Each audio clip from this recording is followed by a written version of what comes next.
Salut la compagnie, c'est Jules Melon et aujourd'hui dans Impro Ciné Critique, je reste un petit peu dans cette période nouvelle vague française, fin années 50, début 60.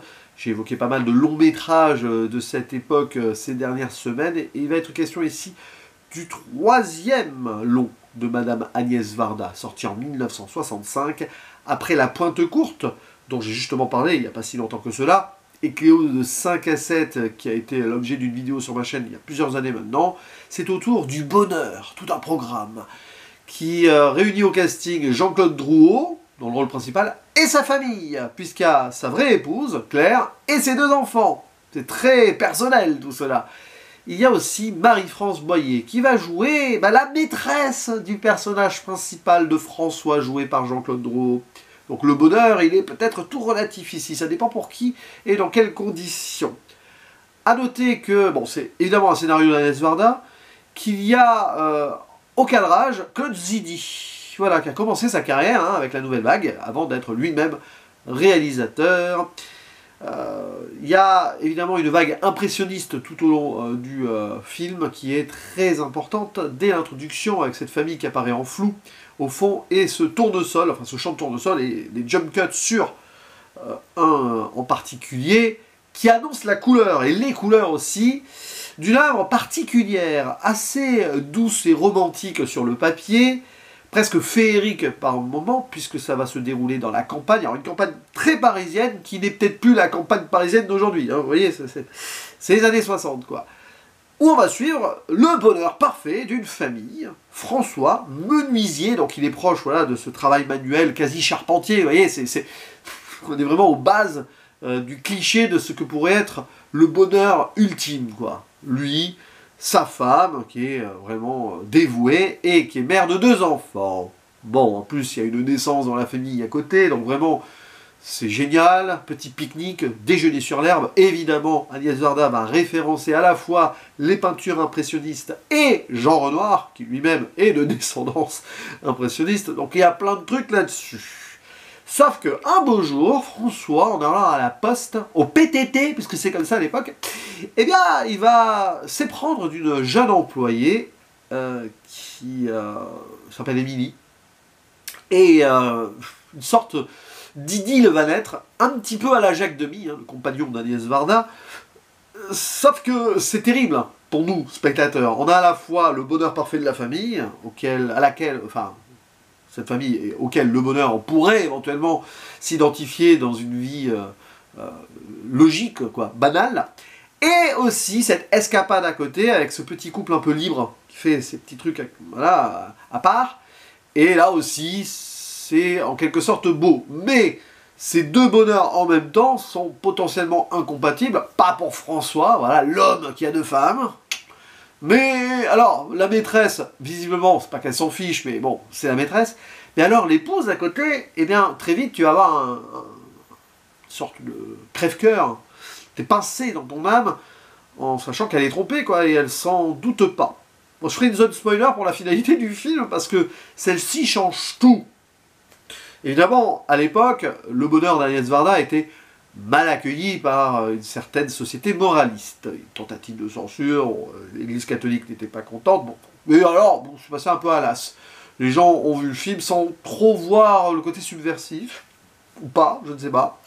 Ce qui est certain, c'est qu'il y a tout un travail ici thématique et même philosophique sur la notion de bonheur opéré par Agnès Varda, qui déjà triturer ça, alors pas forcément dans Cléo de 5 à 7, non, mais plus dans La Pointe Courte, que j'ai vu récemment, cette idée de couple là qui va peut-être commencer à se poser des questions, arriver dans le contexte natal du monsieur.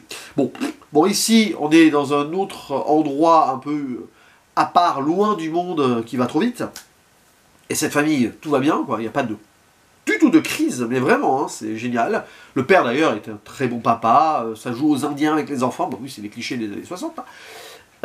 Et c'est terrible, c'est qu'il va voir ailleurs, alors que sur le papier, mais on se demande, mais pourquoi? Parce que c'est un homme. Aïe. Et ça se fait naturellement, c'est-à-dire que le film ne va porter aucun jugement particulier, parce que, alors, ça peut poser problème, ou pas, mais c'est Agnès Varda derrière. Gardez en tête ce qu'elle a pu faire et la carrière de la dame, quoi. C'est-à-dire que on nous questionne, nous spectateurs, oui, vous voyez, c'est le bonheur en apparence. Et c'est ce qu'elle a dit. De toute façon, en interview, plusieurs interviews, mais il y en a une que j'ai retenue, c'est que pour elle, voilà, dans ce film, ce qu'elle voulait montrer, c'est que le bonheur, parfois, c'était un peu du trompe-malheur. Donc, elle a voulu faire un film subversif, dans une grande douceur, mais, voilà, magnifique fruit d'été, donc là, je reprends ses propos, avec un verre dedans, c'est un peu ça, tout est beau, de l'extérieur, les couleurs, etc. Voilà, t'as envie de croquer la vie à pleines dents, mais derrière, le verre est dans le fruit. Et donc, les tourments arrivent, et à un moment, bah, il va se passer des choses, quoi. Et c'est vrai qu'on est dans une fausse impression parfaite de film très romantique, très propre, et ça joue sur ces codes-là, avec la photographie, donc c'est très impressionniste, les déjeuners sur l'herbe, partie de campagne, bon voilà, hein, on y est, chant de tournesol au début avec la famille au fond, mais rien que cette introduction sur laquelle donc j'ai démarré un petit peu le synopsis, dit tout. C'est-à-dire que vous avez ça, mais c'est en flou au fond. L'unité, le bonheur parfait, mais en flou, avec au premier plan la nature qui observe, qui peut juger peut-être elle, et c'est jump cut sur un tournesol. Et des jump cuts qu'on va retrouver quelques fois dans le film, dans des moments, on va dire, très précis, qui font mal. Et c'est intéressant de voir comment, justement, elle joue sur le montage, Agnès Varda, sur le temps global de ce bonheur, en le rendant un peu disruptif dès que ça commence à l'être, quand bien même l'écrin soit remarquable. Alors vraiment, c'est l'idée de la poésie. Je parlais, évidemment, Jacques Demy, bon, hein, mais il va faire sur un télégramme des PTT, tout un petit jeu sur PTT pour faire une sorte de déclaration d'amour à son employé maîtresse. Oh là là, et des moments crus aussi, on voit de la nudité et tout. Et à côté, il y a la vie de famille où tout vraiment est parfait aussi. Et ça va durer comme ça pendant un petit moment. Mais nous, spectateurs, on sait que c'est pas bien, enfin, que c'est pas bien. Vous voyez ce que je veux dire? Enfin, il y a quelque chose qui fait que ça ne peut pas bien se terminer. Même si le film tente de nous faire croire que, jusque quasiment au bout. C'est ça, presque, entre guillemets, le vice ici cinématographique d'Agnès Varda, qui a vraiment voulu aller loin dans son traité quasi philosophique de vie par rapport à ce film. Et avec la musique de Mozart derrière, qui, là aussi, hein, sur des atours comme ça, parfait pour l'oreille, mais on sent qu'il y a des petits moments aussi où c'est vraiment bien, c'est vraiment bien.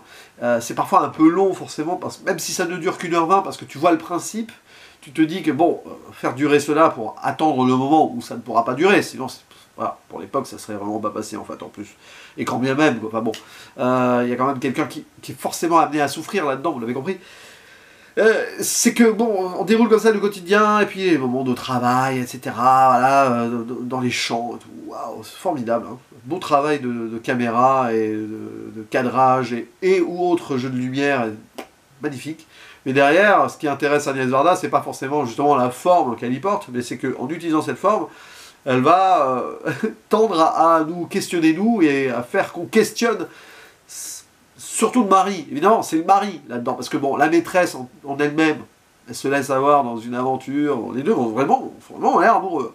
D'ailleurs, il y a des petits jeux sur des pancartes comme ça, il y a presque de l'ironie, justement, cette ironie-là qui est amenée par Agnès Varda, des petits plans sur voilà, une sorte de truc publicitaire que j'aime. Voilà. Mais avant vraiment que ça commence à se consommer, des petits écriteaux, il y a marqué tentation, mystère, ah oui, il est tenté par le mystère, donc il veut sortir de ce bonheur parfait, et pourtant, ce bonheur parfait, c'est extraordinaire, quoi. Ah, la campagne, c'est merveilleux. Mais c'est comme, voilà, c'est l'histoire de quelqu'un qui finalement est étouffé par le bonheur. Et c'est beaucoup de gens, ça.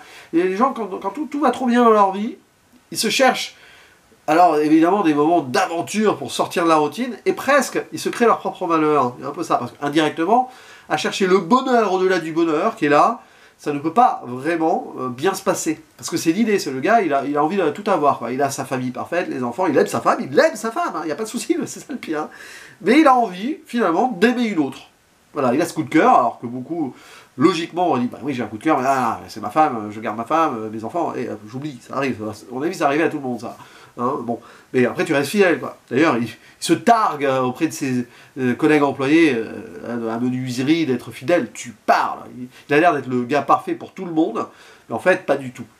Et donc, lui, bah, il succombe. Mais là aussi, c'est le questionnement de l'humain, c'est-à-dire que sommes-nous tous et toutes assez forts pour ne pas succomber à la tentation.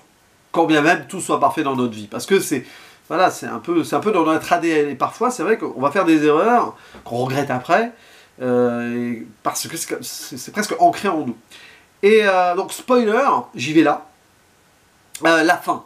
Il faut que j'en parle, parce que c'est difficile de parler de ce film sans avoir le retournement final. Alors, double retournement, qui est du coup très violent, voire triple si on veut, avec la conclusion, c'est que, bon, dans un autre déjeuner sur l'herbe, autre partie de campagne, le mari avoue à sa femme qu'il la trompe. Mais de façon très douce, mais je t'aime, tu sais, mais bon, tu sais, c'est du bonheur en plus, après tout, ça ne dérange pas notre bonheur à nous, qu'est-ce que t'en penses? Donc il lui propose en gros de continuer son aventure, qu'elle lui pardonne, et qu'elle soit prête à le partager de temps en temps. On n'est pas dans le polyamour et le trouble encore. Et elle a l'air d'accepter, contrainte et forcée, mais pas de façon négative. Et là, vous dites... Sauf que, grosse rupture derrière, on ne sait pas trop quoi, pourquoi, une sorte d'ellipse de montage mais très rapide. Hein. Eh bien, on va retrouver l'épouse, donc Thérèse, noyée, morte. Et c'est là que le montage est magnifiquement déchirant. Voilà, il récupère le cadavre, il l'enlace une dernière fois, il y a du jump cut, c'est-à-dire en mode, bah oui, il s'accroche à quelque chose qui n'est déjà plus là. Voilà, le bonheur, il n'est plus là, donc il étreint, il a envie de faire durer cette étreinte, mais c'est quand même la morte qu'il a dans les bras. On voit même un jump cut sur le fait qu'elle se noie, et on ne saura jamais ce qui s'est passé. Accident, parce que bouleversée, elle va se baigner, puis bon, c'est possible. Donc il en serait coupable, indirectement. Ou alors suicide, ils en seraient encore plus coupables. Mais quoi qu'il arrive, c'est fou, quoi. Et là, on se dit, après, il va y avoir la dépression, oh là là, et les funérailles, qui en disent long. Hein. Mais alors, le film tourne au final absolument improbable. C'est qu'on voit donc la maîtresse, Émilie, hein, c'est ça son prénom, je crois, oui, qui va, quelques temps après, remplacer, pour de bon, l'épouse. Et qui va être aux côtés du mari, à être celle qui va élever ses enfants.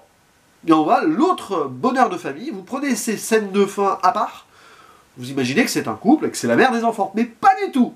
Et là tu te demandes d'ailleurs, quelque part, si c'est réel, ou non, ce qui s'est passé. D'ailleurs, en plus, elle est habillée, mais vraiment aux mêmes couleurs que le mari, couleur un peu d'automne, on sent que justement on est dans l'automne d'un bonheur passé, mais on est quand même dans un bonheur.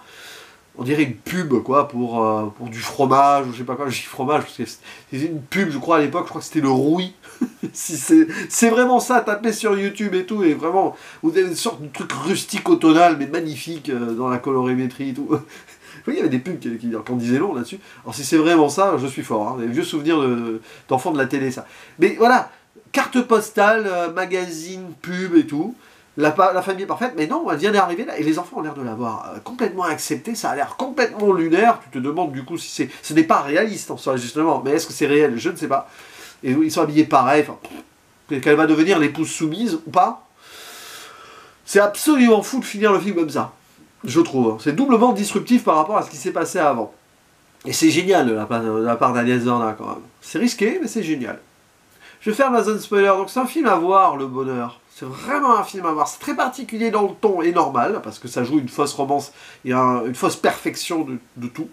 Mais alors, c'est une vraie réflexion sur le bonheur. C'est un traité, oui, cinématographique, un véritable essai sur la condition humaine aussi, qui est installé en plus dans cet écrin-là, de magnifiques tableaux, bah oui, forcément, hein.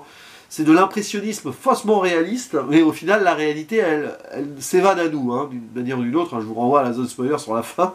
Il y a quelque chose de très spécial, doublement spécial, qui donne un goût amer. C'est-à-dire que vous sortez de là, et ben ça vous donne envie de vous méfier. C'est-à-dire le magnifique fruit que vous avez dégusté, coupez-le un peu en dés avant, voir s'il n'y a pas un verre dedans. Parce que c'est un peu l'idée, des fois, magnifique et tout, puis il suffit d'un truc pour que ça ternisse toute l'idée, quoi. Mais bon, après tout, qu'est-ce qu'on peut dire? Que la vie continue quoi qu'il arrive? Je ne sais pas. Forcément, elle finit par continuer jusqu'au moment où elle s'arrête. N'hésitez pas à dire en commentaire ce que vous pensez de ce film d'Agnès Varda. Est-ce que c'est l'un de vos préférés? Il m'en reste d'autres à découvrir, hein, par la suite, évidemment. Et on en discute ci-dessous. Je vous dis à la prochaine. Ciao!